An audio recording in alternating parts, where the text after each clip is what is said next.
Your detractors, Mr. Musk. I have to what? Including a lot of Democrats. I have detractors? You do, sir. I don't believe it. Say that you're orchestrating a hostile takeover of government and doing it in a non-transparent way. What's your response to that criticism? Well, first of all, you couldn't ask for a stronger mandate from the public. The public voted, we have a majority of the public voting for President Trump. We won the House, we won the Senate.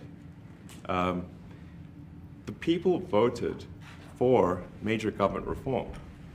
There should be no doubt about that. That was on the campaign. The president spoke about that at every rally. The people voted for major government reform, and that's what people are going to get. They're going to get what they voted for.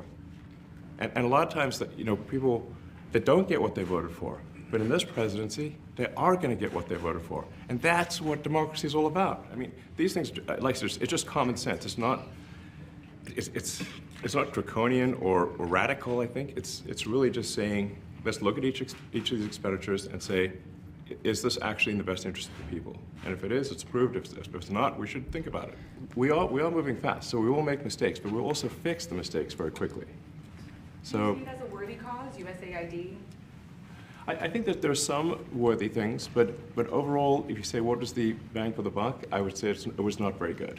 And there was far too much of what USAID was doing was influencing elections in ways that I think were dubious and do not stand the light of day. We do find it sort of rather odd that there are quite a few people in the bureaucracy who have ostensibly a salary of a few $100,000, but somehow manage to accrue tens of millions of dollars in net worth while they are in that position, which is, what happened at USAID. We're just curious as to where it came from. Maybe they're very good at investing, in which case we should take their investment advice, perhaps. But there seems to be mysteriously they get wealthy. We don't know why. Where does it come from? And I think the reality is that they're getting wealthy at the taxpayer expense. That's the honest truth of it. For the sake of the country, I hope that the person that's in charge and the other people that report to me that are in charge are allowed to do the right thing, namely make sure everything's honest, legitimate, and competent. But we're looking at just, when you look at USAID, that's one. We're going to look at the military, we're going to look at education. They're much bigger areas.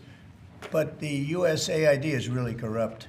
I'll tell you, it's corrupt. It's incompetent, and it's really corrupt. We have massive amounts of fraud that we caught. I think we probably caught way over a lot of billions of dollars already in, 2 weeks? Yes. And it's going to go to numbers that you're not going to believe.